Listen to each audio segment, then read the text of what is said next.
Bueno, muchas gracias a nuestros auspiciantes. Muy buenas noches, Javier Cornejo. Muy buenas noches, Alicia Cisneros. Gracias por estar aquí. No, pues gracias por la invitación. Alicia, buenas noches. Buenas noches, Andrés. Bueno, yo creo que la temática que me ocupa hoy seguirá en la línea de tu editorial, en razón de que, como siempre decimos, acá estamos en una guerra. Así como en 1806 los ingleses cambiaron sus fusiles y sus armas después de la derrota infligida por todo un pueblo, la cambiaron por letra de cambio, por pagarés, por tratados. Bueno, hoy es exactamente lo mismo. Cambiaron los instrumentos y las balas, la pólvora, por una ideología que hoy se aplica eficientemente. Yo tengo dos videos. Sí. Vamos con el primero, que sería para ubicarnos en tema de lo que estamos hablando. Cambiarle el nombre a la ideología y ponerle perspectiva de género en esta página de Facebook que veo y que está construido en la provincia de Buenos Aires, en Luis Guillón. Todavía no tiene mucha repercusión, están construyendo igualdad, zona libre de discriminación, dice. Y hablan acerca del androcentrismo, y que el androcentrismo hace referencia a la práctica consciente o inconsciente de otorgar al varón, a su punto de vista, una posición central en el mundo, en las sociedades, en la cultura y la historia. Entonces, como este colectivo de mujeres lo toma como que el hombre es el centro del universo. Es el androcentrismo. Pero vivimos en una época donde quieren que los sacerdotes se casen y que los casados se divorcien, por ejemplo. Quieren que los heterosexuales tengan relaciones sin compromiso, pero que los gays se casen en una iglesia, sean aceptados en una iglesia. Quieren que las mujeres se vistan como hombres y que asuman papeles masculinos y que los hombres se conviertan en chicas, drag queens. Quieren que un niño con solo 5 o 6 años de vida tenga derecho a decidir si será hombre o mujer por el resto de su vida. Pero un menor de 18 años no puede responder por sus fechorías, sus crímenes, su delincuencia. Un menor de 18 años. ¿Entendés al punto en el que voy? No hay plaza para los pacientes en los hospitales, no hay camas, pero hay incentivos y patrocinios para quienes hacer cambio de sexo. Se les paga si querés ser transexual, porque te consideras transgénero. Hay acompañamiento psicológico gratuito para quien desea dejar la heterosexualidad y vivir en la homosexualidad. Pero ¿sabés qué? No hay ningún apoyo de este mismo, o sea, del organismo nacional, para quien desee salir de la homosexualidad y vivir su heterosexualidad. Ya que si lo probaste no podés volver. Es un crimen. No te dejan. Estar a favor de la familia en la sociedad hoy, a favor de la religión, es dictadura. Lo nuestro, por ejemplo. Pero orinar sobre los crucifijos es libertad de expresión, defecar, escupir. Eso es libertad, igualdad. Pareciera que es el fin de los tiempos, ¿no? Bueno, no sé si será el fin de los tiempos, pero pareciera también que fuera el ensayo del fin de los tiempos. Porque no se entienden lo que se pide. Porque por un lado te piden y por el otro lado contrarrestan lo que piden con un pedido desordenado. Porque el colectivo de LGTBIQ, todos los otros que vayan a seguir viniendo, te piden un reconocimiento, pero no te reconocen. A ver si se entiende.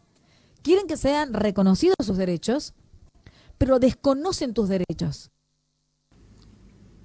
Bueno, ahí veíamos, Javier, ¿no? Realmente con algunas imágenes de lo que fue el último encuentro nacional de mujeres, donde hicieron desmanes en la ciudad de Trelew y donde esta periodista de Córdoba, que se ha viralizado este audio, realmente muestra a las claras el deterioro al que nos quiere llevar esta ideología y eso que veían ustedes con esa violencia, que son los promotores de la ideología de género, son los que hoy además quieren educar a nuestros niños. Es una gran contradicción. Por supuesto, y un poco para ilustrar sobre la problemática del significado de la familia, y que es algo que incumbe a todos los países americanos, y bueno, en este momento casi a todo el mundo. Lo que está pasando en Perú, tenemos un catedrático peruano que nos va a contar lo que sigue en el siguiente video. La familia. ¿Por qué defender la familia?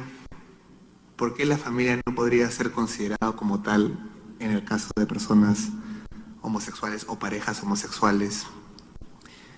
¿Qué define lo que es la familia? ¿Se establece?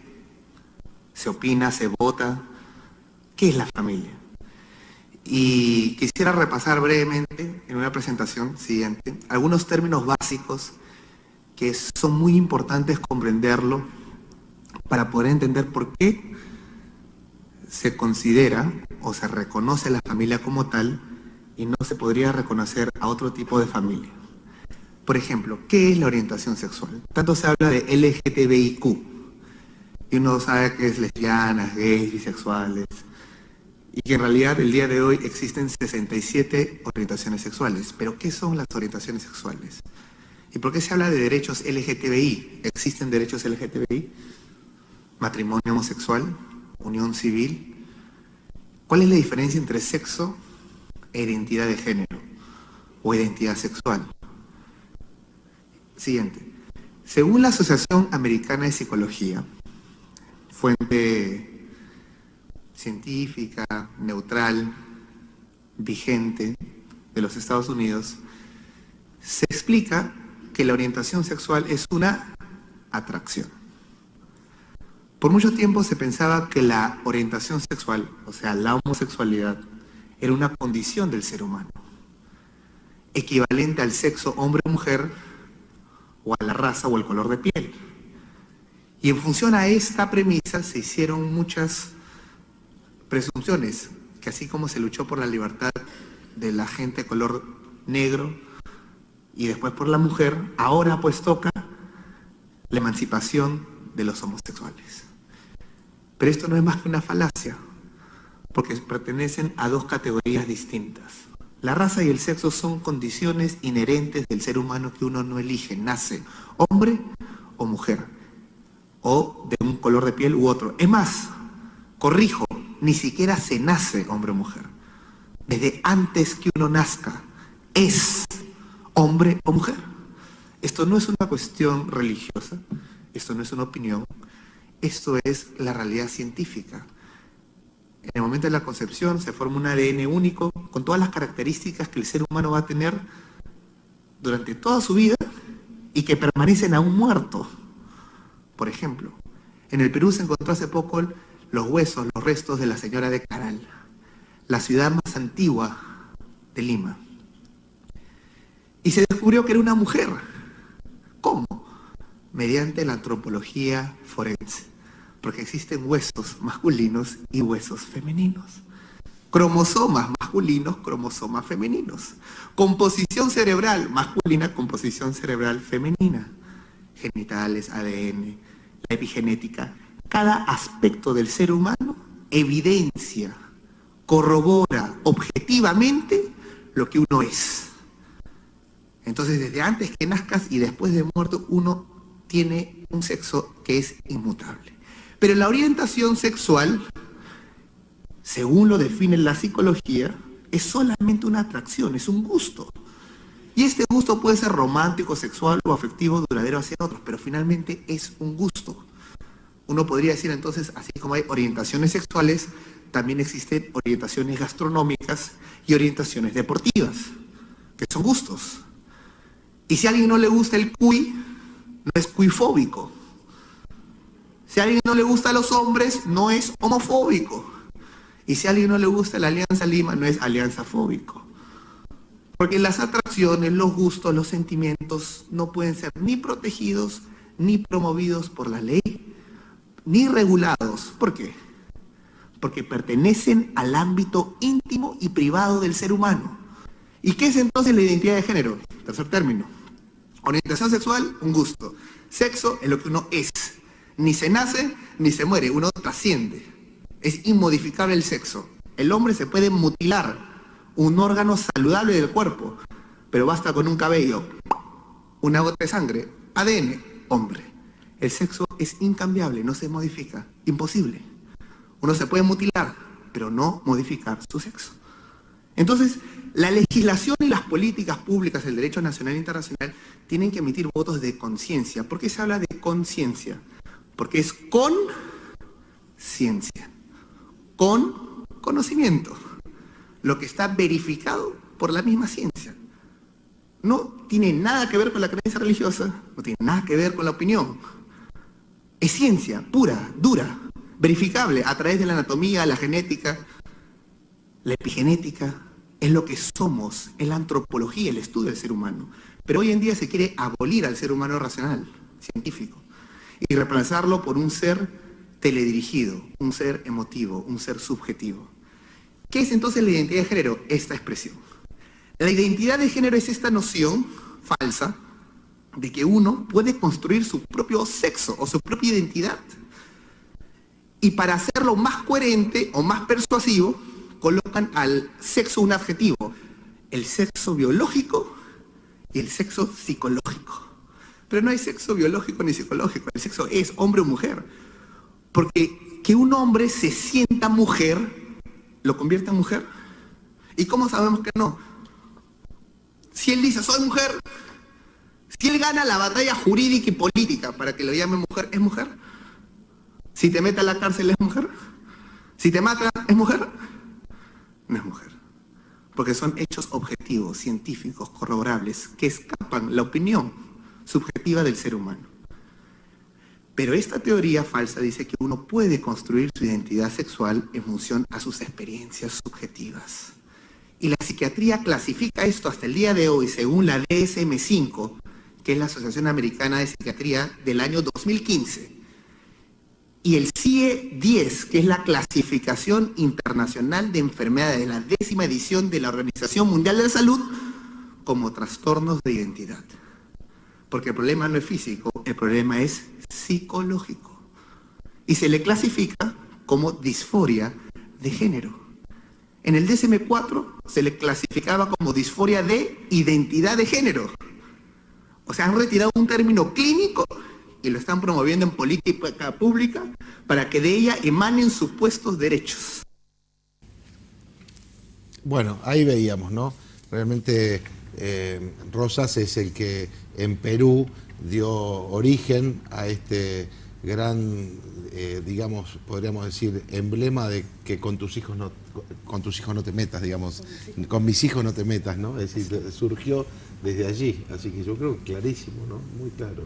Sí, ¿no? Y en ese sentido, la respuesta del pueblo es Salta, la respuesta de toda la nación argentina, este 28 de octubre, ¿no? Saliendo a las calles, como se lo hizo en la etapa de defensa de la vida en el vientre. Nos decían, Salta no conoce ideología, Salta no sabe lo que dice. El domingo 28, más de 6.500 personas, creo que son los números que estamos manejando, entre familias, docentes, los docentes son muy importantes, niños, instituciones, grupos pro vida, hemos marchado para decirle no a la educación sexual con ideología de género, ¿no? Correcto. Queremos una educación sexual en valores, con la familia y la escuela juntos. No queremos la ideología de género que nace de estos grupos feministas antivida, porque hay grupos feministas por la vida y por la familia, pero tenemos grupos feministas antivida que, digamos, han concebido este término de perspectiva de género, ideología de género, en base a implicancias que eran muy importantes para la mujer, pero que lo han hecho abarcativo, digamos, a todo el ser humano. Ellos están tratando aquí de implementar un plan para cambiar la forma de ver al ser humano, ¿sí? Para hacer una nueva elaboración del concepto de varón y mujer, diciendo que se nace neutro, claro, y que el sexo biológico o las condiciones biológicas no tienen nada que ver en la definición de tu rol, digamos, en la sociedad. ¿Se entiende? Que es la sociedad la que te asigna el lugar, te dice que sos varón, sos mujer, o múltiples combinaciones la autopercepción, que es la palabra que usan, combinaciones, ¿no? Están inscritas hasta ahora, o sea que usted, aparte de ser varón o mujer, según la ideología de género, puede adoptar distintas formas de relacionarse sexualmente. ¿Se entiende? Entonces viene a redefinir a la sociedad, a redefinir el rol, la vocación que el varón y la mujer tienen en la familia, en la sociedad e inclusive en la relación entre ambos. Es peligrosísimo, es gravísimo, porque viene a avasallar totalmente sobre nuestros niños, sobre nuestros jóvenes en los contenidos educativos. Y bueno, en ese punto queremos decir que la actual ley 26.150 es una ley que está bien. ¿Por qué? Porque establece un espacio para los padres, para que se informen sobre los contenidos que les van a dar a los chicos, ¿sí? Habla de del varón, de la mujer. En ningún lado habla de género. Totalmente, Jamás, habla sí. de la formación integral, biológica, psicológica, ética, habla de darle a los niños, a los educados, una responsabilidad en el ejercicio de la sexualidad, se entienda el crecimiento, contenidos acorde a la edad del menor. Todo lo contrario, la modificación actual está introduciendo el término ideología de género y está sacando a los padres de la escuela, porque también nos está quitando el artículo 5, que es la objeción de conciencia nuestra, claro. como hablábamos en el tema del aborto, Sí, la objeción sí. de conciencia de los médicos, el juramento hipocrático, el artículo 5 de la 2650, querido papá, mamá, docente, instituciones, es nuestra objeción de conciencia, porque lo dice la ley. Se debe respetar en todos los contenidos, en todos los programas, el ideario y las convicciones de su miembro. Ideología de género no es aceptada por nuestra sociedad. Entonces está habiendo un avasallamiento en ese sentido. Se están imponiendo personal ideologizado, y tiene que saberlo la ciudad de Salta y toda la provincia, en las escuelas, contra voluntad inclusive de muchos directivos, ¿sí? Gente mandada desde Nación, con contenidos que nada tienen que ver con la educación sexual en valores. Inclusive, Alicia, me enteré que la semana pasada, cuando vinieron las cajas cerradas de la Nación para hacer, digamos, esas pruebas a aprender, eran para supuestamente matemáticas y lengua. Sin embargo, entre las preguntas, había preguntas vinculadas a esta temática, y que los padres no podían comprender por qué, porque decía matemática y lengua. Resulta que había un montón de preguntas y bueno, que circularon por todas las redes sociales, ¿no? Los grupos de WhatsApp ya alarmados porque habían ya digamos generado esto, ¿no? Y a mí me pasó el sábado de estar en una escuela en el barrio del Tribuno, en función de este congreso, del primer congreso de Mujeres Pro Vida del NOA. Entonces estábamos con el doctor Carlos Romano en la comisión de familia.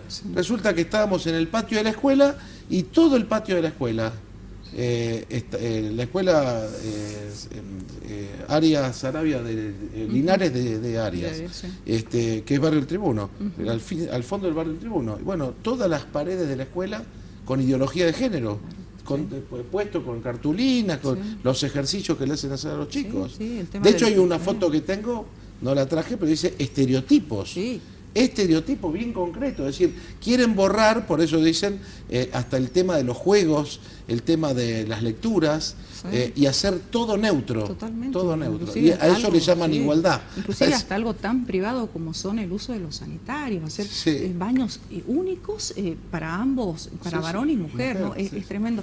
Y en ese sentido nosotros estamos trabajando en esto, ya hemos presentado una nota en el Ministerio de Educación dirigida a la ministra Analia Berrueso, y estamos juntando muchísimas firmas que tienen que ver con el cumplimiento de lo que estipula la ley 26.150. El conocimiento previo, consentimiento previo de los padres, y el conocimiento de los materiales, del tiempo de duración de las capacitaciones y del personal que les vas a dar, porque nosotros no podemos dejar la mano en mano de nuestros niños a cualquier trasnochado ideologizado, y lo voy a decir así, porque los niños merecen todo nuestro cuidado de nuestros jóvenes, y no cualquiera puede venir a decirle, a transmitirle cualquier tipo de concepto, inclusive los docentes. Puede llegar a haber una persecución, porque un docente, si no está de acuerdo, va a estar obligado a dictar, no va a tener la libertad de cátedra que establece la Ley Nacional de Educación, ¿no es cierto?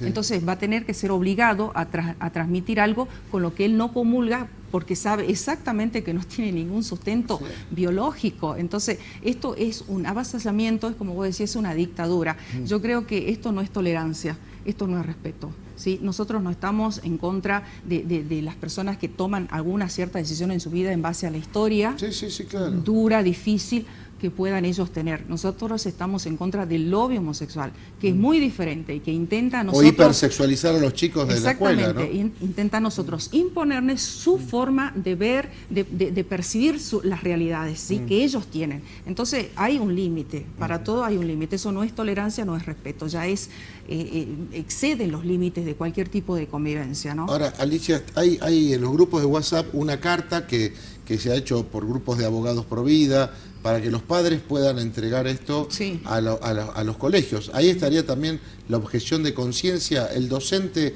podrá hacer algo frente a esta dictadura? Por supuesto, tenemos la ley Claro. 26.150. Pero hay que hacer algo jurídicamente. Que aún no ha sido modificada. Entonces lo que instábamos el domingo en las marchas, ya los docentes se están congregando en grupos centinelas, ya estamos formando un buen grupo de docentes que vamos a empezar a hacer proyectos educativos nacidos desde la idiosincrasia de nuestra Salta. Ahí está, ¿Sí? perfecto. Porque es lo que establece la ley 26.150. Claro, sí habla eso en el artículo Respetar quinto, las sí. cualidades culturales. Culturales, Entonces, sí. acá se quiere hacer algo enlatado. Los productos enlatados no sirven en ningún aspecto, ni en la economía, ni en la política. No se puede hacer algo enlatado para todas las jurisdicciones, porque tenemos distintas cualidades, Claro, ¿se entiende? correcto. Nosotros vamos a defender la educación de los chicos en valores en Salta, ¿sí? Nos movilizamos y hacemos ese aporte en Salta. Alicia, muchas gracias, No, porque la por favor. verdad que, bueno, importantísimo Sí, sí, sí. que los docentes que están mirando se sumen. Acá tenemos el grupo Centinela, hay grupos Provida, está el Observatorio de Padres, hay muchísimas, hoy podríamos decir, organizaciones de la sociedad civil que están preocupados por este tema y ocupándose de que usted conozca realmente estos artículos, por lo menos de la ley, para defender a sus hijos de esta dictadura de género que evidentemente ahí sí decimos vienen por todo, porque es romper con las bases de nuestra civilización, es romper con la familia, que es la célula básica de la sociedad. Y en definitiva, para que seamos más fácilmente manipulados, ¿no? Nosotros instamos a los padres, a vos papá, mamá. Yo sé que la vida, la vorágine diaria nos lleva a estar a veces ausente mucho tiempo del hogar, pero estamos tratando de tu hijo, de tu hija, de la educación que los va a formar como para toda la vida, porque la sexualidad no solo pasa por la cuestión biológica, digamos. Sexualidad es todo, cómo uno se desenvuelve. Entonces, si le enseñamos a los chicos una sexualidad sin compromiso, esos son los ciudadanos que vamos a formar para el futuro. Yo me desentiendo de esto a mí no me toca. Claro. O sea, eso es lo que queremos para nuestra sociedad. Entonces, tenés que hacerte un lugar en tu tiempo, en tu horario, ir al colegio. ¿Qué le estás enseñando a mi hijo? ¿Qué le estás transmitiendo? Esto yo no quiero. Nosotros estamos presentando la nota, consentimiento previo. Si no se garantiza los espacios de formación del artículo 9 de la 26.150, si no se los llama a los padres a mostrarles qué es lo que se le está enseñando, nosotros estamos pidiendo al Ministerio de Educación que ese chico sea eximido de ese momento, Claro. sin cuestiones académicas, Claro, sí, sí. de impedimento, ni algún inconveniente. Sin más. Es preferible, si llegan a avanzar con esto, retirar a los chicos Totalmente. de eso y no que les rompan la Los cabeza. padres tienen la patria con potestad. la patria potestad. Ustedes son los Sí. primeros legitimados para entrar en las instituciones públicas y defender a sus hijos. Ustedes. Muchas gracias, Por Alicia. favor.